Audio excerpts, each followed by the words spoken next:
Rajasthan Royals का हाल बेहाल है तो चेन्नई सुपर किंग्स का बेड़ा गर्क हुआ है, क्योंकि एक टीम पॉइंट्स टेबल में नंबर 8 पे बनी हुई है तो एक team bottom of the table यानी कि नंबर 10 पे बनी हुई है। अब जीतना चालू करना होगा, अब अपना कॉम्बिनेशन सही करना होगा। राजस्थान रॉयल्स की टीम अच्छी है परंतु खिलाड़ी सही पिक नहीं कर रहे या उन खिलाड़ियों को सही पोजीशन पे नहीं खिला रहे, ये राजस्थान रॉयल्स से गलती हो रही है या संजू सैमसन को एज ए कप्तान मिस कर रहे हैं। रियान पराग की कप्तानी में वो झलक या वो स्पार्क नज़र नहीं आ रहा जो इस राजस्थान रॉयल्स की टीम को एकजुट कर सके।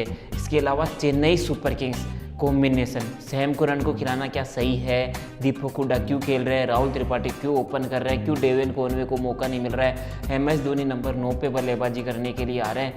राजस्थान रॉयल्स और चेन्नई सुपर किंग्स, ये दोनों टीमों के पास सवाल इतने ज़्यादा है कि उनके जवाब ढूंढने अब जरूरी है, क्योंकि अगले 2 से 3 मैचेज में आपने जब जवाब नहीं ढूंढे, 1-2 मैचेज आपके अगेंस्ट और गए, आप हारे, तो ये टूर्नामेंट आपके लिए ख़त्म हो जाएगा। क्योंकि राजस्थान रॉयल्स के पास वो खिलाड़ी है जो 220-230 रन बना सकते हैं, परंतु क्यों एक मैच में बनाए, एक मैच में नहीं बना पाए। चेन्नई सुपर किंग्स की दिक्कत क्या है, अब चेन्नई सुपर किंग्स 150-160 रन वाले टोटल को तो चेस कर लेगी, पर जैसे 210-220 जाएगा चेन्नई सुपर किंग्स स्ट्रगल करेगी। प्लस चेन्नई सुपर किंग्स की जो स्पिन ट्रायो है ना, स्पिन ट्रायो अगर वो 12 ओवर का कोटा पूरा नहीं डाल के जाएगा तब भी चेन्नई सुपर किंग्स स्ट्रगल करने वाली। अब जडेजा अश्विन पूरा कोटा नहीं डाल पा रहे, अकेले नूर अहमद पे पूरे चेन्नई सुपर किंग्स के स्पिन डिपार्टमेंट की जिम्मेदारी आ चुकी है। पतिराना अभी टीम से जुड़े हैं, एक मुकाबला खेले, खलील अहमद को इतनी लगातार विकेटें नहीं मिल रही, सैम करन उनके डेथ के बॉलर हुए हैं। वहीं राजस्थान रॉयल्स पहला मुकाबला हसरंगाओ खिलाया नहीं, दूसरा मुकाबला हसरंगाओ खिलाया तो दुर्वे जोरेल सिमरोन हेटमायर से भी ऊपर भेज दिया। तो ये राजस्थान रॉयल्स भी सेम ही चीज़ कर रही है कि दुर्वे जोरेल सिमरोन हेटमायर शुभम दुबे से ऊपर वहाँ पे हसरंगा जा रहे हैं, तो Chennai super Kings MS Dhoni number 9 पे बल्लेबाजी करने के लिए आ रहे हैं, उनसे ऊपर अश्विन, जडेजा, सैम करन सब बल्लेबाजी करने के लिए जा रहे हैं। अब आज इन दोनों टीमों के लिए एक बड़ा मुकाबला है, कड़ा मुकाबला है, क्योंकि यहाँ से आपको एक कॉम्बिनेशन, अभी राजस्थान रॉयल्स की लड़ाई क्या है और चेन्नई सुपर किंग्स की लड़ाई क्या है कि आपको वो प्लेइंग कॉम्बिनेशन तो फाइंड करो ना, और वो आपको टूर्नामेंट के स्टार्टिंग के 3 से 4 मुकाबलों के अंदर ही फाइंड करना होता है कि इस पूरे टूर्नामेंट में हम किस प्लेइंग कॉम्बिनेशन के साथ उतर सकते हैं। इसलिए हो सकता है आज के मुकाबले में चेन्नई सुपर किंग्स की टीम में भी कुछ बड़े बदलाव देखने को मिले, उनकी ओपनिंग जोड़ी में बड़े बदलाव देखने को मिले, तो राजस्थान रॉयल्स की टीम में भी कुछ बड़े फेरबदल हो सकते हैं। अब इन दोनों टीमों का कंपेरिजन करूंगा, इनकी ऑनेस्ट प्लेइंग इलेवन का कंपेरिजन करने जा रहा हूं, फिर कुछ बोल्ड प्रेडिक्शन दूंगा कि ये मुकाबला कौन जीतने वाला है, किसके पक्ष में ये मुकाबला जाने वाला है। सबसे पहले कप्तान वर्सेस कप्तान। अब रियान पराग ने 2 मैचों में कप्तानी करी,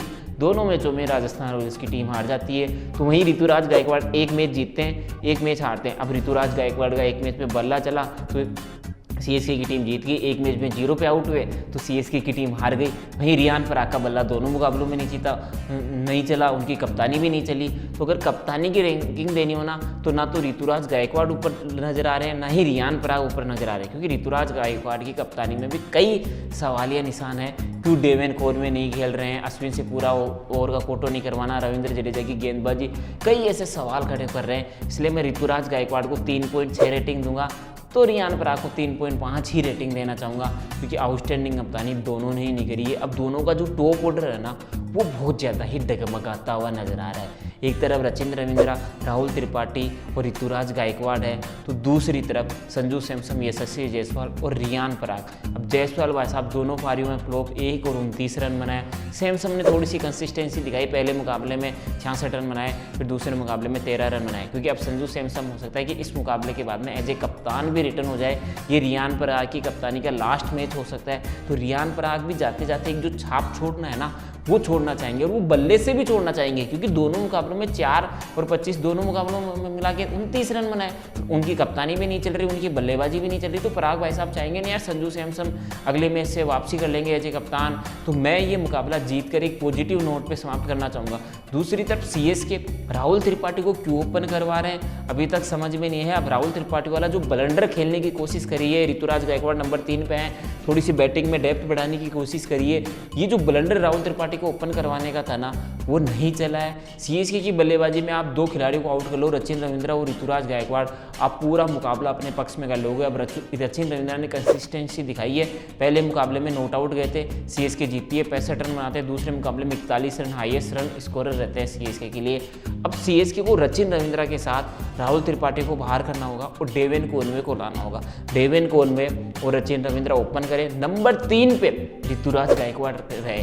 अगर ये टॉप 3 रहते हैं तो हो सकता है कि सीएसके की जीत का लक है ना, वो जीत के चांसेस बढ़ने इंक्रीज हो जाए, तभी सीएसके आगे बढ़ सकती है। अगर टॉप ऑर्डर की अभी तक की परफॉर्मेंस को रेटिंग दी जाए ना, तो सीएसके के टॉप ऑर्डर को मैं 4 रेटिंग दूंगा।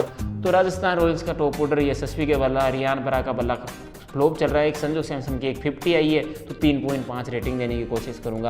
अब मिडल ऑर्डर, ये जो मिडल ऑर्डर की पजल है ना, ये सीएसके को ले डूबी है भाई साहब। पहले मिडल ऑर्डर में अंबाती रायडू, फिर रांची के राणे ने अच्छा किया, एमएस धोनी का बल्ला चलता था, जडेजा का बल्ला चलता था, शिवम दुबे की पावर हिटिंग देखने को मिल रही थी, इसलिए सीएसके मुकाबले जीतती थी।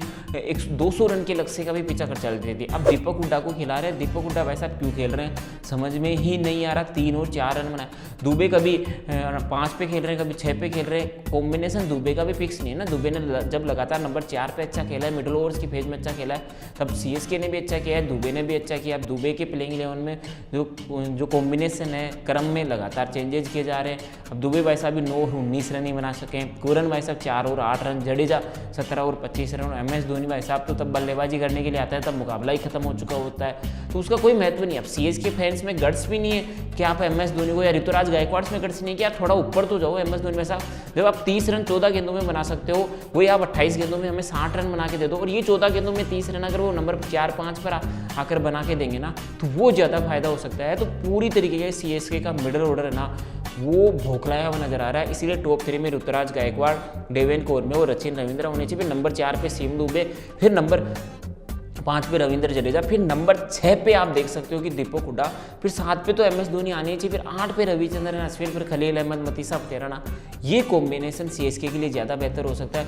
वहीं राजस्थान रॉयल्स के मिडल ऑर्डर की बात करें ना, तो राजस्थान रॉयल्स, अब पराग भाई साहब नंबर 3 पे क्यों आ रहे हैं भाई? पराग ने साल 2024 आईपीएल में जब अच्छा किया, 500 प्लस रन बनाए, तो नंबर 4 पे अच्छा किया। वहीं नीतीश राणा नंबर 3 पे अच्छा कर सकते हैं। अब देखो रियान पराग खुद नंबर 3 पे आ रहे हैं, नीतीश राणा जो नंबर 3 पे अच्छा कर सकते हैं उनको 4 पे भेज रहे हैं, तो ना तो नीतीश राणा का बल्ला चल रहा है, ना रियान पराग का बल्ला चल रहा है, क्योंकि 4 और 25 रन ही तो बनाए। वहीं नीतीश राणा ने भी 11-8 रन बनाए। ध्रुव जुरेल ने एकमात्र ऐसे मिडल ऑर्डर में राजस्थान रॉयल्स के बल्लेबाज है जो कंसिस्टेंसी दिखा रहे हैं, जो 70 और 33 रन बनाए। हेटमायर भाई साहब को तो, ये हेटमायर को भी 8वें 9वें नंबर पर भेज रहे हैं, हसरंगा को ऊपर भेज रहे हैं, तो 42 और 7, शिवम दुबे की भी 34 और 9 रन आए। तो राजस्थान रॉयल्स के मिडल ऑर्डर ध्रुव जुरेल है, सिमरन हेटमायर है, दुबे ने अच्छा थोड़ा टच दिखाया।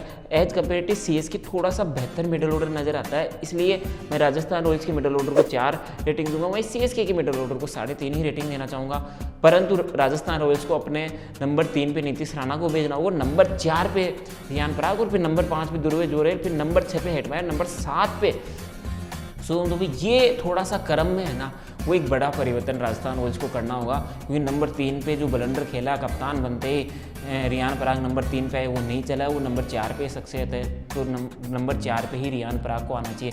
अब स्पिन ड्राइव, एक तरफ जडेजा है, अश्विन है, पर जडेजा अश्विन का तो कोटा ही नहीं खत्म हो पा रहा। नूर अहमद अकेले लड़ाई कर रहे हैं, पहले मुकाबले में 4 और दूसरे मुकाबले में 3 विकेटें लिए, तो नूर अहमद पे हाईली डिपेंडेंट हो गए। क्योंकि अब गुवाहाटी में जहाँ पे मुकाबला है ना, वहाँ पे भी स्पिन फ्रेंडली कंडीशन होने वाली, 150-108 एक विनिंग टोटल होने वाला है, वहाँ पे स्पिनर्स का रोल रहेगा। दूसरी तरफ पहले मुकाबले में तीक्ष्णा को विकेटें मिलती है, दूसरे मुकाबले में विकेट लेस जाता है, विकेट भी मिलती है तो 52 रन देके विकेटें लेके जाते हैं। हसरंगा पहला मुकाबला नहीं खेलता है, दूसरे मुकाबले में हसरंगा को खिलाया जाता है। तो ये राजस्थान रॉयल्स के माइंड में भी सवाल चल रहा है कि यार हसरंगा को खिलाना है नहीं खिलाना है, तो भाई साहब जो शुभम दुबे हेटमायर से ऊपर बल्लेबाजी करने के लिए भेज रहे हैं। तो ये जो क्लियर माइंड सेट नहीं है ना इन दोनों टीमों के पास, ही क्लियर कॉम्पैक्ट कॉम्बिनेशन नहीं है, वही एक हार का कारण है। अब हसरंगा और तीक्ष्णा साथ खेलते हैं ना, तो ये तगड़ा कॉम्बिनेशन है, और हसरंगा को जब पहला मुकाबला खेला उस मुकाबले में विकेट भी मिलती है। अब हसरंगा और तीक्ष्णा ये जो स्पिन ड्यू है ना, ये तगड़ा स्पिन ड्यू है, इसलिए भी मैं सीएसके के स्पिन ड्यू को आगे रखना चाहूँगी कि नूर अहमद, रविंद्र जडेजा,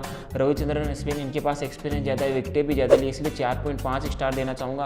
और राजस्थान रॉयल्स का जो ये स्पिन ड्यू है ना, इसको 3.8 स्टार देना चाहूँगा। अब फास्ट बॉलिंग यार, पति राणा ने आते ही 2 विकेटें ले ली, खलील अहमद दोनों मुकाबलों में यार, एक में 3 एक में 1 विकेट ले ली, महंगी भी ज़्यादा साबित नहीं हुए, तो अच्छी गेंदबाजी करी है। सैम करन को भूल जाओ, वो पता नहीं क्यों खेल रहा है सैम करन, मैंने फास्ट बॉलर में रख रहा हूँ ना बल्लेबाज में रख रहा हूँ, उससे अच्छा तो आप जेमी ओटन को खिला लो, डेवन कॉनवे को खिला लो, किसी और को खिला लो, तो सीएसके को ज़्यादा फायदा हो सकता है। वहीं राजस्थान रॉयल्स जोफ्रा आर्चर दोनों मुकाबलों में महंगे साबित हो रहे।